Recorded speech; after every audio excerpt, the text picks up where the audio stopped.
तो हमारी जो अगली हेडिंग रहेगी साथियों, वो है जैव नियंत्रण कारक के रूप में सूक्ष्म जीव, मतलब microbes as a bio control agent. जैव नियंत्रण कारक के रूप में सूक्ष्म जीव।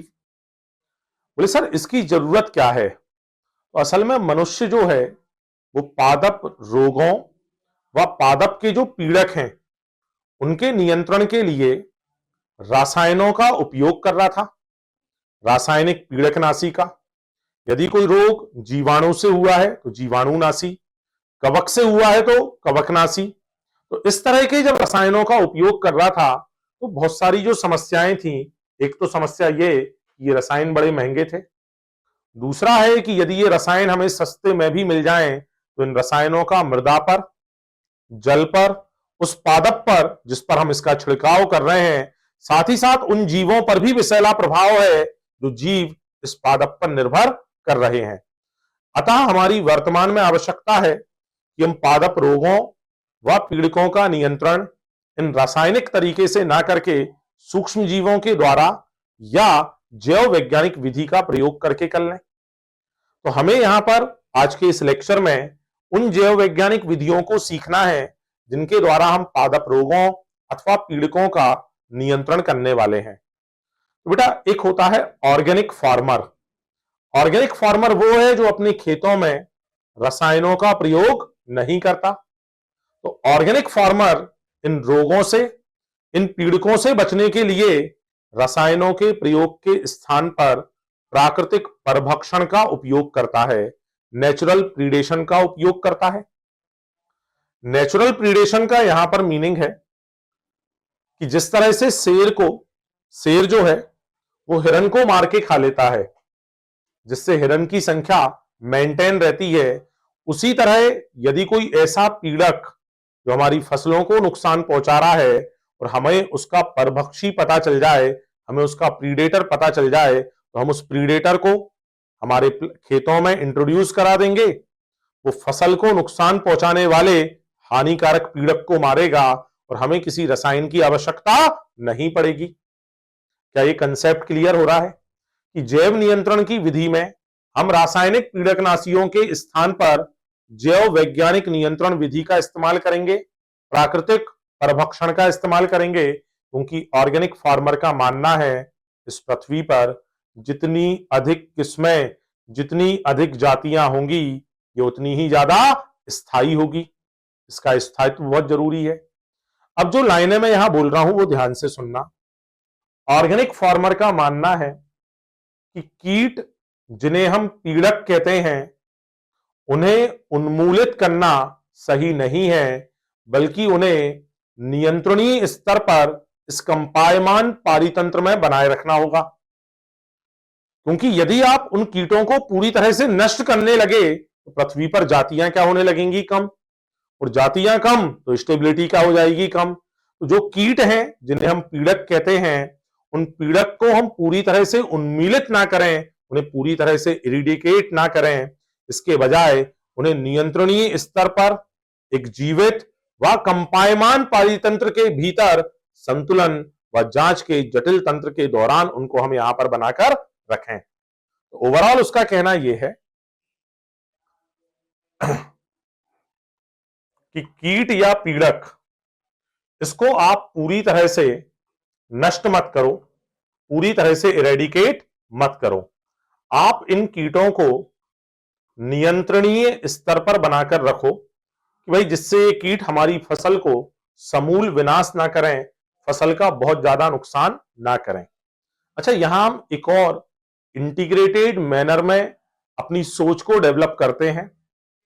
यदि हम इन नुकसान पहुंचाने वाले कीटों को पूरी तरह से नष्ट कर दें, तब मैं खुद भी आपको गारंटी दे सकता हूं, हालांकि एनसीईआरटी ने भी दी है कि यदि हम इन कीटों को पूरी तरह से नष्ट कर दें तब लाभप्रद कीट भी जीवित नहीं रह पाएंगे, क्योंकि अनेकों लाभप्रद कीट इन हानिप्रद कीटों का उपयोग अपने भोजन के लिए करते हैं। तो शायद कोई कीट हमारे प्लांट का परागण करा रहा था जो प्लांट के लिए लाभप्रद था, साथ ही साथ वो किसी हानिप्रद कीट को ऐसा भोजन के रूप में उपयोग कर रहा था, फूड के रूप में यूज कर रहा था, और हमने उस हानिप्रद कीट को यदि पूरी तरह से नष्ट कर दिया, तब लाभप्रद कीट भी भोजन की अनुपस्थिति में नष्ट हो जाएंगे। तब लाइन लिखी जाती है कि कीट जिन्हें हम पीड़क कहते हैं, उन्हें उन्मूलित करना ना केवल असंभव है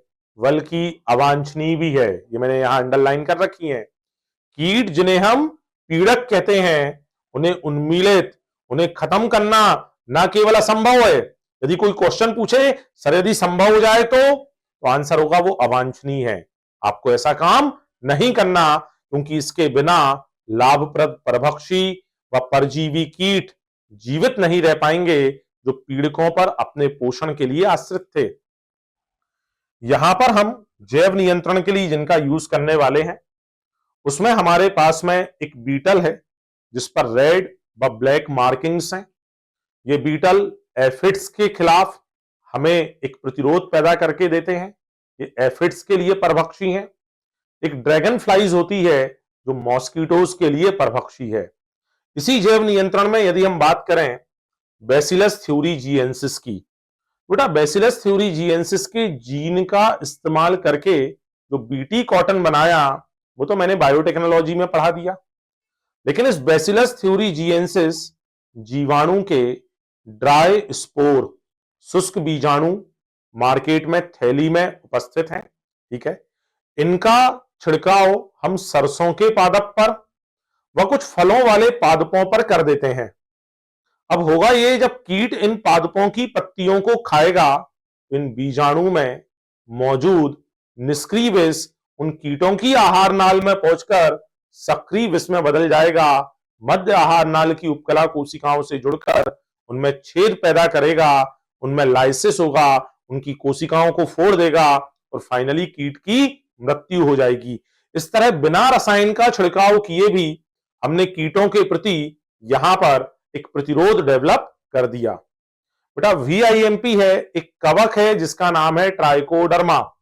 ये ट्राइकोडर्मा एक मुक्त जीवी कवक है, एक फ्री लिविंग फंजाई है जो रूट इकोसिस्टम में पाई जाती है और बहुत से पादप रोग जनकों के नियंत्रण में हेल्प करती है। तो यदि कोई पूछ ले रूट इकोसिस्टम के थ्रू कौन सी कवक पादप रोग जनकों को नियंत्रित करती है, आंसर रहेगा ट्राइकोडर्मा। इसी कड़ी में एक और है जो पेपर में पहले भी पूछा जा चुका है और उसका नाम है वैक्यूलो वायरस। बेटा ये जो वैक्यूलो वायरस है, ये ऐसे रोग जनक हैं जो कीट चूंकि आर्थ्रोपोडा में आते हैं, उसने अगेन लिखा कीट तथा संधिपादों मतलब आर्थ्रोपोडा पर हमला करते हैं। असल में ये जो वैक्यूलो वायरस हैं, ये न्यूक्लियो पॉलीहिड्रोसिस वायरस जीनस के अंतर्गत आते हैं और इनकी सबसे बड़ी खासियत है ये स्पीसीज स्पेसिफिक होते हैं। मतलब ये हर एक स्पीसीज पर अपना प्रभाव डालने वाले नहीं हैं, हर एक कीट को मारने वाले नहीं हैं। ये स्पीसीज स्पेसिफिक होते हैं, नैरो स्पेक्ट्रम पर काम करते हैं। इसका मतलब ये है ये केवल और केवल हानिकारक कीटों को ही मारेंगे, किसी भी लाभदायक कीट को मारते नहीं है। तो बड़ी इंपॉर्टेंट लाइन है कि जब हमें समाकलित पीड़क प्रबंधन करना हो, समाकलित पीड़क प्रबंधन का मतलब है जब हमें इंटीग्रेटेड पेस्ट मैनेजमेंट करना हो, मतलब जिस समय लाभप्रद कीटों को सुरक्षा देनी हो, हानिप्रद कीटों को मारना हो, उस दौरान हम यूज करते हैं वैक्यूलो वायरस का। तो यह है जैव नियंत्रण। इसी में लास्ट हेडिंग पर हम पहुंच चुके हैं, जैव उर्वरक के रूप में सूक्ष्म जीव।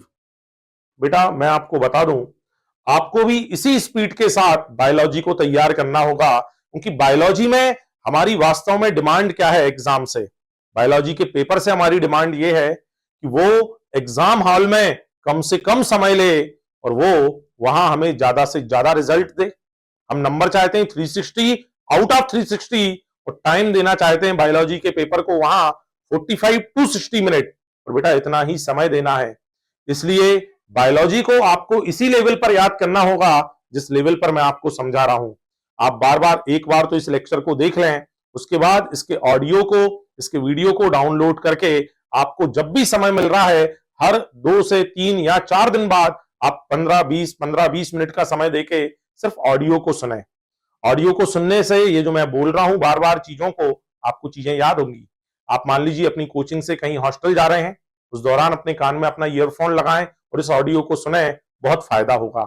बात करें जैव उर्वरक के रूप में सूक्ष्म जीव की, बेटा जैव उर्वरक एक प्रकार के जीव हैं जो मृदा की गुणवत्ता को बढ़ाते हैं। यहां हम रासायनिक उर्वरकों का इस्तेमाल करने वाले नहीं हैं। यहां हम इस्तेमाल करेंगे मृदा की पोषक गुणवत्ता को बढ़ाने के लिए जीवित जीवों का। जैव उर्वरकों का जो मुख्य स्रोत होते हैं वो है जीवाणु, कवक व साइनोबैक्टीरिया। यहां एक एग्जाम्पल दे रखा है राइजोबियम। बेटा राइजोबियम का सहजीवी संबंध दलहनी पादपों की जड़ों के साथ होता है। तो राइजोबियम एक जीवाणु है जो दलहनी पादपों की जड़ों के साथ सहजीवी संबंध में आकर नाइट्रोजन स्थिरीकरण कराता है। दो और जीवाणुओं के नाम यहां लिखे हैं, एजोस्पाइरलम व एजोटोबैक्टर या एजोबैक्टर। एजोस्पाइरलम व एजोबैक्टर ये फ्री लिविंग जीवाणु हैं जो मुक्त अवस्था में मिट्टी में मिलकर नाइट्रोजन का स्थिरीकरण कराते हैं। माइकोराइजा कई बार हम लोगों ने पढ़ा है, कवक व उच्च पादपों की जड़ों का सहजीवी संबंध है। यहां पर जो कवक है वो ग्लोमस जीनस की सदस्य है। ये मिट्टी से फास्फोरस के अवशोषण को बढ़ा देती है। आ रहा है सभी को समझ?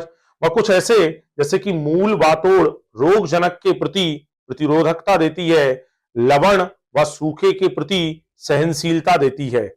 लास्ट है साइनोबैक्टीरिया या जिन्हें हम ब्लू ग्रीन एल्गी कहते हैं। बेटा ये स्वपोषी सूक्ष्म जीव हैं। इसमें जैसे एनाबीना, नॉस्टॉक, ऑसिलेटोरिया आदि नाइट्रोजन का स्थिरीकरण कर देते हैं। धान के खेत में जब हम इन साइनोबैक्टीरिया को इंट्रोड्यूस करते हैं तो ये बड़े पैमाने पर धान के खेतों के उत्पादन को बढ़ा देते हैं। तो हमने यहां सीखा सूक्ष्मजीव केवल हानिकारक नहीं है, वे लाभदायक भी हैं, सर्वव्यापी होते हैं। यहां दूध से दही बनाते हैं, दाल चावल के ढीला ढाला आटा डोसा इडली भटूरे के लिए या ब्रेड बनाने में हेल्प करते हैं। कुछ साउथ इंडिया में जो पेय है टॉडी या fermented fish, soya and bamboo suit के प्रोडक्ट, पनीर एंड चीज जिसमें हमने स्विस चीज, रॉकफोर्ट चीज को देखा। औद्योगिक उत्पादों में हमने अल्कोहल को देखा, सैकेरोमाइसिस सेरेवेसी। औद्योगिक उत्पादों में हमने एंटीबायोटिक को देखा, फर्स्ट एंटीबायोटिक पेनिसिलिन की चर्चा करी जो 20वीं शताब्दी की महत्वपूर्ण खोज थी, अलेक्जेंडर फ्लेमिंग याद करना। स्टेफाइलोकोकाई जीवाणु जरूर याद करना, 1945 में अर्नेस्ट चेन, हार्वर्ड फ्लोरे और फ्लेमिंग का नोबेल प्राइज जरूर याद कर लेना। इसके जस्ट बाद हमने यहां पर डिस्कस किया औद्योगिक उत्पादों के बाद में यहां पर हमने कुछ organic acid ABCL, enzyme, proteases, pectinases, streptokinase, bioactive molecule, cyclosporin A and statins को डिस्कस किया। साथ ही साथ वाहित मल उपचार में सूक्ष्मजीव प्राथमिक और द्वितीयक उपचार, Ganga action plan, Yamuna action plan, पर्यावरण व वन मंत्रालय। इसी के बाद बायोगैस प्लांट जिसमें हमने देखा Indian agriculture research institute and KVIC के द्वारा बायोगैस प्लांट बनाए गए। फिर हमने देखा जैव नियंत्रण और फिर हमने देखा जैव उर्वरक के रूप में सूक्ष्मजीव। और जैव उर्वरक में हमने राइजोबियम पढ़ लिया, एजोस्पाइरलम, एजोबैक्टर पढ़ लिया, साइनोबैक्टीरिया और माइकोराइजा को डिस्कस किया। बेटा आप भी इसी रफ्तार के साथ चीजों को याद करें, बार बार प्रैक्टिस करते रहें, बने रहें MGCI यूट्यूब चैनल के साथ। और बिल्कुल भी डिप्रेस्ड होने की जरूरत नहीं है, घबराने की जरूरत नहीं है। हम सब मिलकर नीट 2025 के एग्जाम को बहुत बढ़िया तरीके से देकर भी आएंगे और बहुत जबरदस्त तरीके से उसमें सफलता भी प्राप्त करेंगे। इन्हीं शुभकामनाओं के साथ best of luck. Thank you.